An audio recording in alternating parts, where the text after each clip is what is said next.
Pepe Escobar a partagé des renseignements importants sur un dîner privé auquel a participé le chef de l'Union européenne, qui aurait poussé à la réélection d'Ursula von der Leyen sans tenir compte des élections européennes. Cela a été décrit comme dictatorial, ce qui implique que les votes n'ont pas d'importance et que la cabale Rothschild dicte le seul candidat. Il est surprenant que la population en général semble accepter cette dictature tout en accusant les autres de fascisme. On craint que cela ne conduise à une guerre civile entre les États-Unis et l'UE, voire à une troisième guerre mondiale avec la Russie, alors que ces dictateurs s'accrochent au pouvoir et risquent de sacrifier des vies dans un conflit nucléaire. Manœuvre dictatoriale dans l'UE, contexte historique et implications potentielles. Les récentes révélations de Pepe Escobar sur un dîner clandestin impliquant des personnalités clés de l'Union européenne ont suscité un débat considérable. Selon Escobar, le dîner a été orchestré pour assurer la réélection d'Ursula von der Leyen en tant que président de la Commission européenne, en contournant le processus électoral standard. De telles actions, si elles sont vraies, ont été étiquetées comme dictatoriales, suggérant un résultat prédéterminé influencé par des élites puissantes, prétendument la cabale Rothschild. Cette analyse plonge dans le contexte historique de ces affirmations, les ramifications potentielles et les implications plus larges pour la stabilité mondiale. Contexte historique, dynamique du pouvoir et manipulation électorale. Le concept d'élite puissante influençant les résultats politiques n'est pas nouvel. Tout au long de l'histoire, les dynasties politiques et les familles influentes ont exercé un contrôle important sur la gouvernance.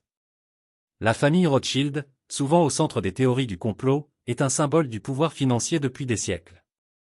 Alors que de nombreuses allégations manquent de preuves concrètes, la perception de leur influence persiste. Dans le contexte européen, l'UE a toujours été une entité politique complexe avec diverses luttes de pouvoir. La position du président de la Commission européenne est particulièrement importante, car elle joue un rôle crucial dans l'élaboration des politiques de l'UE. Historiquement, le processus de sélection de ce poste a impliqué des négociations entre les États membres, conduisant souvent à des accusations d'accords d'arrière-boutique et à un manque de transparence. Le processus Spitzenkandidat, introduit pour apporter plus de légitimité démocratique, a lui-même fait face à des critiques et des incohérences. Les allégations, dictature et érosion démocratique. Les affirmations d'Escobar suggèrent un mépris flagrant pour les principes démocratiques, dépeignant la réélection de von der Leyen comme une simple formalité orchestrée par quelques privilégiés. S'il est vrai, cela sape le fondement même des processus démocratiques de l'UE. L'idée que les votes n'ont pas d'importance et qu'une cabale ténébreuse dicte les résultats politiques résonne avec des cas historiques d'autoritarisme. Comparativement, le XXe siècle a connu de nombreux exemples où les processus démocratiques ont été renversés. En Union soviétique, les élections étaient souvent une façade, avec des résultats prédéterminés par le Parti communiste. De même, dans divers régimes autoritaires, les élections ont été utilisées pour légitimer la règle des dictateurs, masquant le manque de véritable concurrence politique. Perception et acceptation du public. L'un des aspects les plus surprenants des affirmations d'Escobar est la prétendue acceptation de ses actions par la population générale. Cela soulève des questions sur la conscience du public et l'efficacité de la propagande politique. Tout au long de l'histoire, les régimes ont maintenu le contrôle par une combinaison de censure, de propagande et de suppression de la dissidence. L'acceptation des actions dictatoriales tout en accusant les autres de fascisme indique une dynamique psychologique et sociopolitique complexe. Le début du XXIe siècle a connu une augmentation des mouvements populistes à travers l'Europe et les États-Unis, souvent alimentés par la désillusion avec les élites politiques traditionnelles. Cette désillusion peut paradoxalement entraîner l'acceptation de pratiques non démocratiques si elles sont perçues comme un moyen de parvenir à une fin.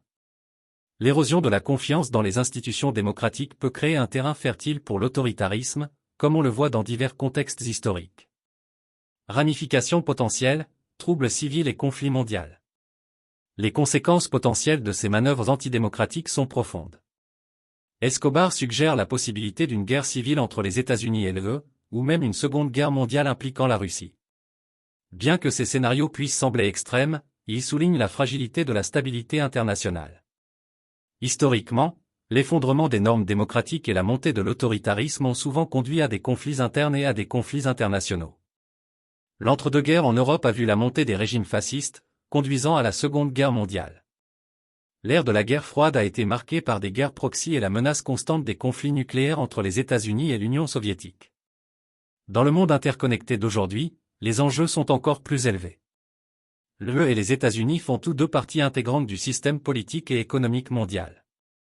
Une rupture de leur relation pourrait avoir des conséquences catastrophiques. De plus, le rôle de la Russie dans la géopolitique mondiale ajoute une autre couche de complexité. Les tensions récentes entre la Russie et l'OTAN mettent en évidence le potentiel d'escalade dans un conflit plus large. Conclusion, naviguer dans un avenir précaire. Les allégations de Pepe Escobar sur la dynamique politique interne de l'UE rappellent brutalement l'équilibre délicat entre démocratie et autoritarisme. S'il est crucial d'examiner de manière critique ces affirmations et de rechercher des preuves vérifiables, leurs implications plus larges ne peuvent être ignorées. Les précédents historiques d'érosion démocratique, d'acquiescement du public et de conflits qui en ont résulté fournissent de précieuses leçons. Pour éviter une dérive vers l'autoritarisme et un potentiel conflit mondial, il est impératif que les citoyens, les décideurs politiques et les organismes internationaux respectent les principes démocratiques, garantissent la transparence et favorisent un discours public éclairé. La stabilité future de l'ordre mondial dépend de l'engagement collectif envers ces idéaux.